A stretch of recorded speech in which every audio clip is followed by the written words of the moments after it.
Candace, my question is, what inspired you to write about these things in the first place? You know, I was raised with three very strong women, and I learned to be very verbal with them, but I didn't always use my voice in, I guess, a safe place. And I saw a lot of women and a lot of my women friends, even my daughters, hold back when they really wanted to say something of importance. And I just felt it was important. It was really critical for women to step forward today in a world that really needs us. And if we're silent, no one's going to hear us. And we have so much wisdom and we have heart, and the world needs heart right now. So that was really what inspired me to do it. I probably started it so I'd have a place for my own voice. But as it has evolved, I realize how critical it is for women to step up and actually learn to hear what's going on inside of them on a really deep and profound level versus on that surface level when we get afraid and we get nervous and we say things that don't make any sense and then people don't hear us, you know. So that was my biggest motivating factor. Okay, and do you feel that you've achieved that through your books? What have maybe been one of your most rewarding moments in achieving that? It's so funny, I don't get to interact with my readers a lot, but what I have done is I've taken my work and I've been tweeting it. I'll take a concept and I'll reduce it to the 140 characters, which has been a really rich experience for me as an author. It's really refined my writing, actually. It's been really good. But what's happened as I've tweeted, I've become friends with these people all over the world. I have a friend in Egypt. I have a friend back east. I have someone else in the Philippines. I have someone else in South Africa. I've got friends in Florida. And what I hear back from them is what you say really makes sense to me. And it really has inspired me to rethink how I taught, the messages that I give, to invest in my life. I have one story in particular that's really meaningful to me. There was a young man tweeting, and he had a rather unsavory tagline. And I called him, I tweeted to him, and I loved his messages. And I just said, you might want to consider changing that over. And he wrote, but that's how my peers present. And I said, well, your voice is really needed. And so, keep on keeping on, trust yourself above all else. And if you feel moved to do anything differently along the way, trust it and just follow it. But use your voice, because your voice matters, that you're making a difference. So I got a tweet, I don't know, a month or so later from somebody I didn't recognize, and it was saying how important it was to follow me and listen to what I was sharing with people. And turned out it was him, and he changed his tagline and he started tweeting from that space. And now he's creating a radio show to guide young men into their rightful place in the world. It's amazing, and I think that's my favorite story of all. Well, I will ask another question as we wait for the questions to get rolling here. Who are the authors that you read? Who inspires you? I I've been a self-help junkie probably for 38 years.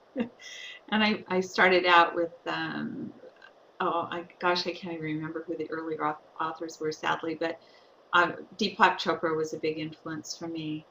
Um, Probably the most significant over the last few years was Eckhart Tolle. And that I had his book, The Power of Now, sitting on my shelf for 10 years, well, not 10 years, probably 5 years. And I would pick it up, and I wasn't in a really good space in my life.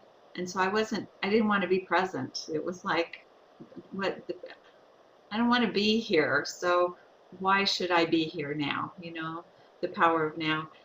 But when I picked it up and I finally got it, it changed my life completely, because that's when things started to change for me, when I was able to be present with my life. And I started reevaluating how I saw things. I was willing to look at the truth about things. It changed my language. It changed how I was with my family and my friends. And it really did make a difference. And I realized I just want to share these messages. There's so many amazing teachers out there right now that are transformative, but we need to hear it in different ways, right? So I'm just hoping really to be kind of a hub of many that I can share their information with people and help it motivate my own writing and my own ideas. Thank you. To the people who've joined us, there are several of you now, which is good to see. We have some questions that Candace would like us to ask in a poll. So those are going to come up on your screen. And if you could just answer those questions, that would be very useful for Candace to satisfy her curiosity and get to know her readers a bit better. So you'll see that on your screen now, if you could just answer that. So Candace, do you have any questions that you would like people to ask you? Gosh, how to ask this. What's the hard conversation that you want to have with someone that you're afraid to have, or that you don't know how to put the words, or are you close to losing someone? I have a lot of friends right now with parents that are actually getting ready to transition. And is there a time in your life when you've withheld or held back something that's important for you to say, and you don't know quite how to do that? So there's never a simple answer to that, but I would be interested to know if anyone has had that as an experience. Okay. Might be a good question for someone to ask. And we do have a question right now from Diane. Hello, this is Diane. I'm sorry that my camera's not working, so you'll just hear my voice. And my question was really about the direction of Candace's work, where she sees it taking her next, and what she wants, how she wants to kind of guide her readers along that path. So I'd like to hear more about where this is leading her. Thank you. Thanks, Diane. Candace, Okay. what would you say to that? Thank you, Diane, for asking the question. Where it's headed is really around the concept of the compassionate communication. I think it's going to end up being my strongest focus, to help people touch that compassion. I just completed a kind of an 8-hour intensive with Brene Brown's work on vulnerability and shame. And what I've realized when I was listening to her was that underneath all of that is the compassion that we all need to access and tap. And then once you do, what do you do with that, and how do you use that? You can't have compassion without vulnerability. It's impossible, because we're either defending ourselves, or we're defending our position, or we hold people back because we're afraid to be intimate with them, because we just can't identify with their I mean, think of the relationship issues that we have. I've been married for 32 years, and I would have given anything to have this 32 years ago, because we're all just human beings trying to really make our way. And when we start really understanding that, saying I'm sorry isn't that hard to do, or seeking explanations, that, using our voice. But when we use our voice from that compassionate place, we actually move relationships in our life in a very different direction. So I'm currently working to develop a website called The God Seed. And I believe that we all have this very specific purpose in life, that everyone came in with their own, I call their soul carbon print. And it's learning to trust that in us, and tapping the personal compassion for ourselves, for the mistakes we make, the wrong turns we make, and learning how to anchor in that essence of yourself. That, you know, that's the one thing that my children's book, The Gentle Pine's Purpose, really has taught me, is that everybody has a purpose. And so many people pretend not to have one because they're conforming, or they're doing something to get approval, or they're afraid to step out. And so that's really the direction I want to go. Is I want to I see this website providing a really safe place for people to come get information from other teachers, other providers, whether it's psychological or through inspirational books or through lectures, or you know, any number of things, and of course my own work and what I'm inspired to write. I'm very much I don't think about what I'm going to write, it just happens. And I've heard other writers say that, but it's really true. The creative process, when I surrendered to it, Gentle Pine was, I dreamed it and I woke up with it and kind of spit it out in an hour and a half. So it's yeah, I'm kind of letting it lead me a little bit, Diane. But I have a sense of where I'm going now, which is... Well, I think I was wondering if you'd always known you were going to be a writer, if you'd always wanted to be a writer, or when did that just become the thing that you discovered you are? When I was 8 years old, I was sitting on my bed in my bedroom on a summer day, and I picked up a piece of paper and a pencil, and I'm going to write a book. And I started to write, and I sat there and I started to write, and then I looked at the paper, and this little voice inside of me said, "You haven't lived long enough yet to put it to write, but you will write." So I've wanted to write my whole life, and of course I did. I wrote poetry, and I have a couple of other books in my closet, you know, that are my first and second attempts at things.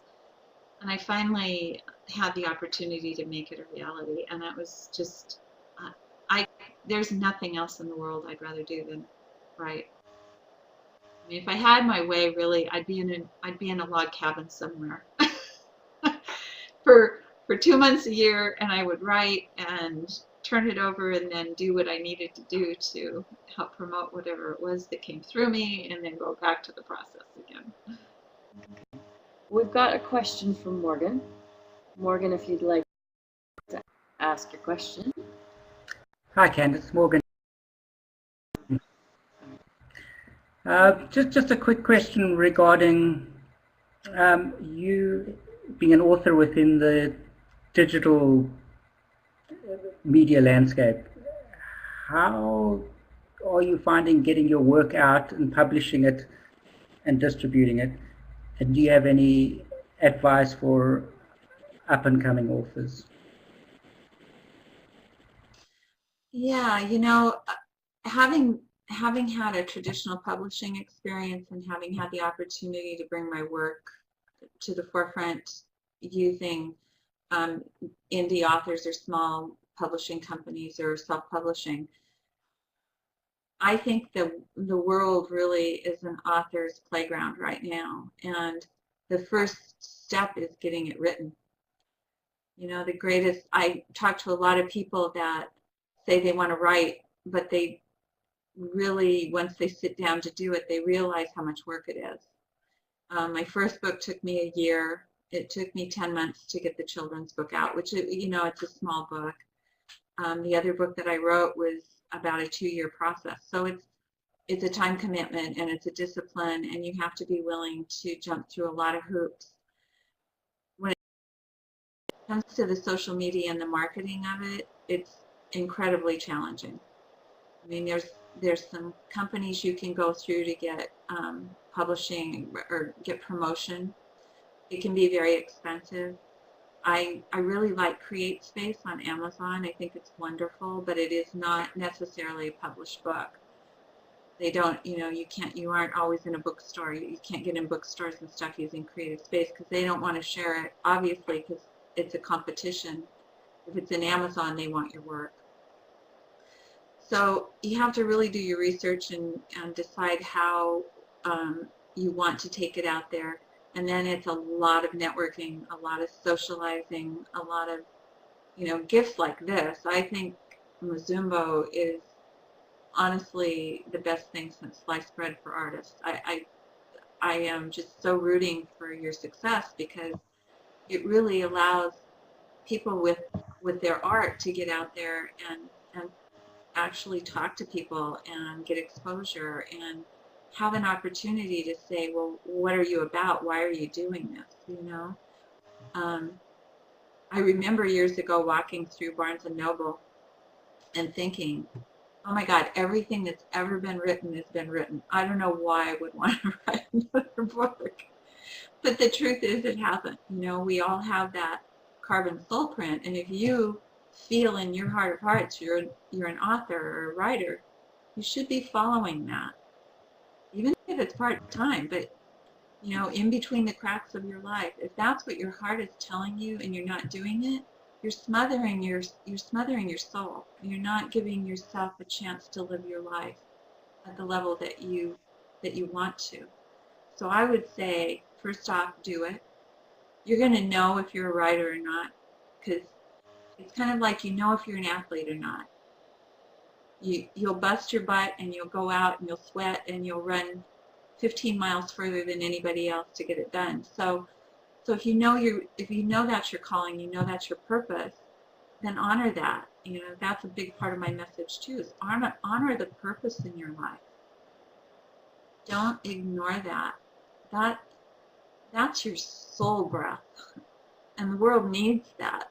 We need people to step up and do that. It will change how we all live on so many levels. You don't need to be like everybody else. We've spoken a bit about your children's book, and I guess you see it as a tool to teach children compassion. How have you seen that happen, or have you heard stories about people's actually being able to use it for that purpose? Well, early in the interview, our interview, you asked if there had been a time that had really touched me, and the other time that was really meaningful to me was when I actually launched the children's book, The Gentle Pine's Purpose. And for those of you who have not read the book, it's the story of a pine tree in a meadow, and the days of its life as it goes through the seasons of its life, and it's always asking itself, what's my purpose? So maybe my purpose is this, and maybe my purpose is that. And it eventually is cut down as a Christmas tree and taken into a city, and a family adopts the tree, and the tree is taken into the house, and it experiences the joy of a family and the Christmas experience in the home and all the love in the home. And it realizes in the end, I won't tell you what it realizes, but when we launched the book and I read the book, people were crying at the end of the book. But what was really amazing is that the men were crying. It really touched a place in them about how we go through our life, and that's why I call The Gentle Pine an adult fable, because it's really about how we go through our life, and I think John Lennon said it the best, your life is what's happening while you're making other plans.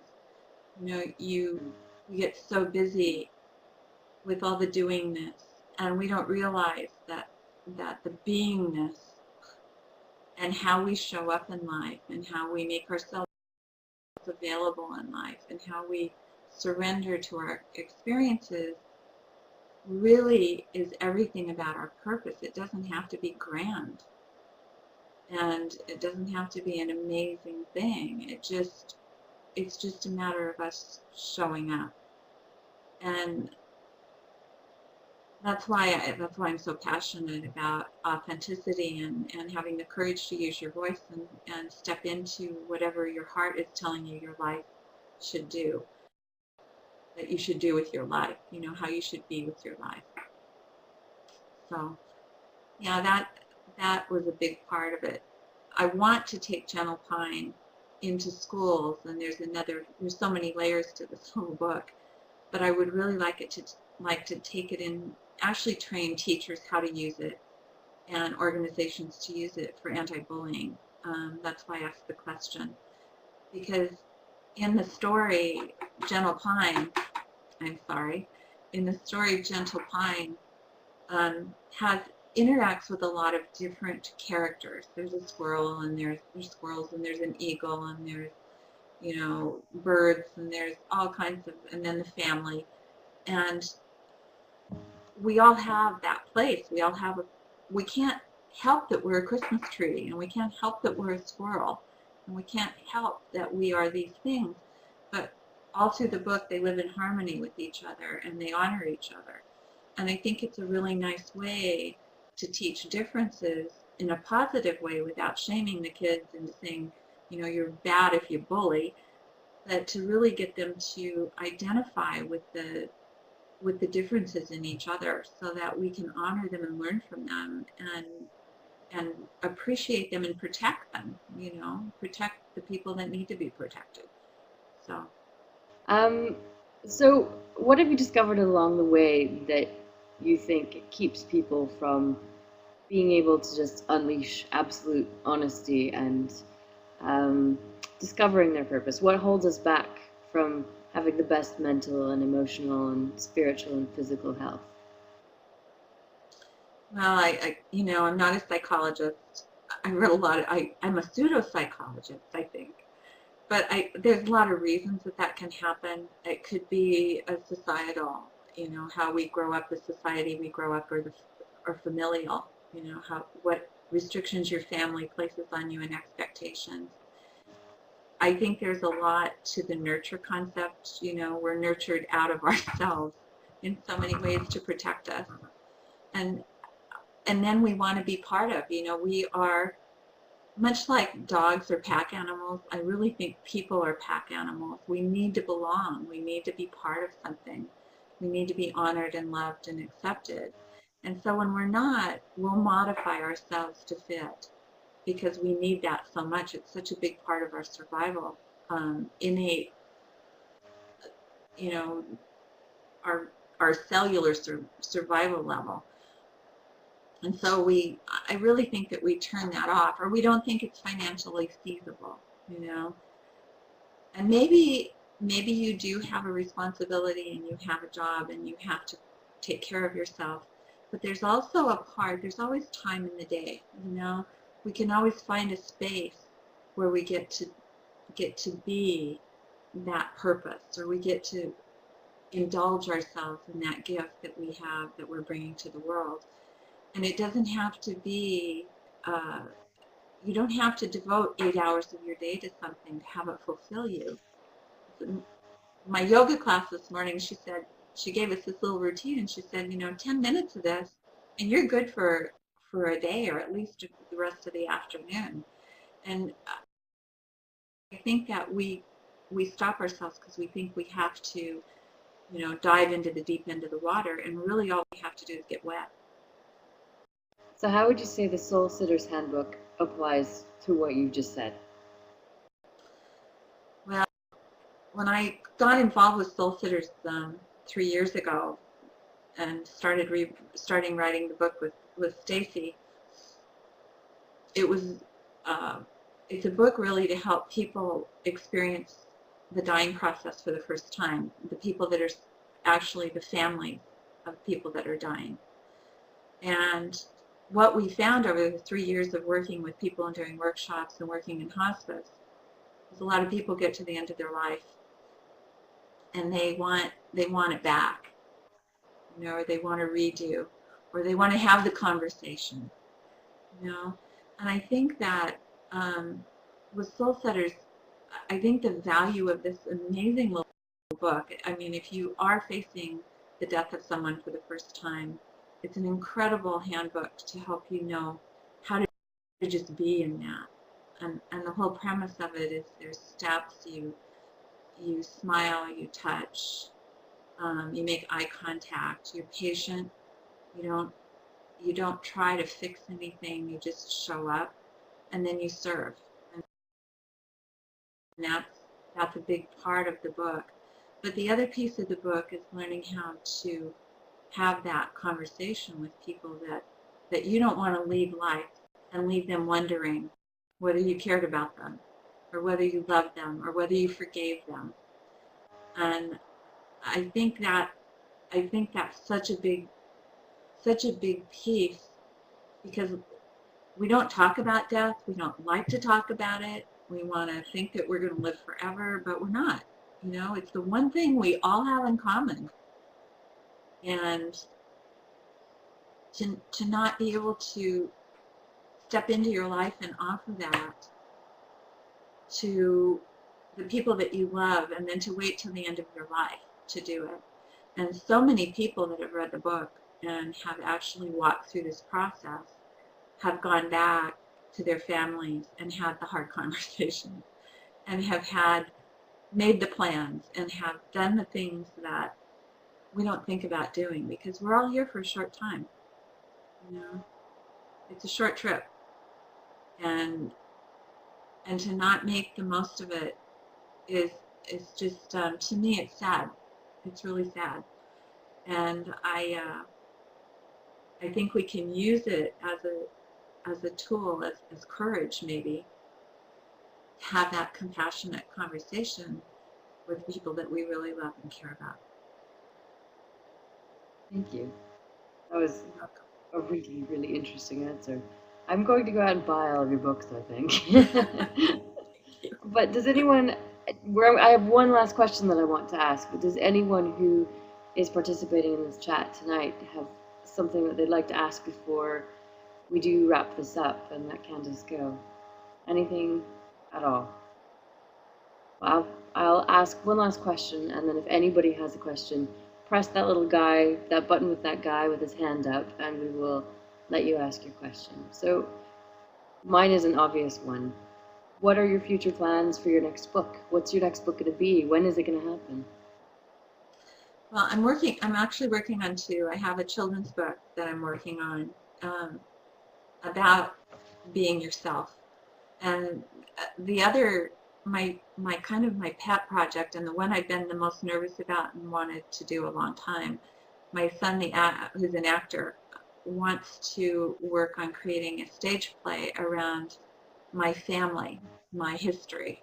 But I had a very unique history in that I had a grandmother, an aunt, and a mother who created the biggest nightclub in the Northwest, and it ran for 20 years. And I grew up in that environment. And a lot of intrigue, a lot of family skeletons in it. So it's learning how, I was seen by my friends. I've had this conversation with a couple of them. Like as growing up, people would look at my life and think, wow, it's so cool. She's got this. We had big bands coming in, big groups, Dave Clark 5, Paul Revere and the Raiders, the Cascades. We had, it held like 1,200 people. It was a very big deal. We outsold Mickey Finn's in San Diego in beer. We serviced Washington, Montana, and Canada, and I worked in it. I worked in the restaurant in it. From the time I was, we had it was a pizza bar, so I worked in there, even though I couldn't be out on the floor.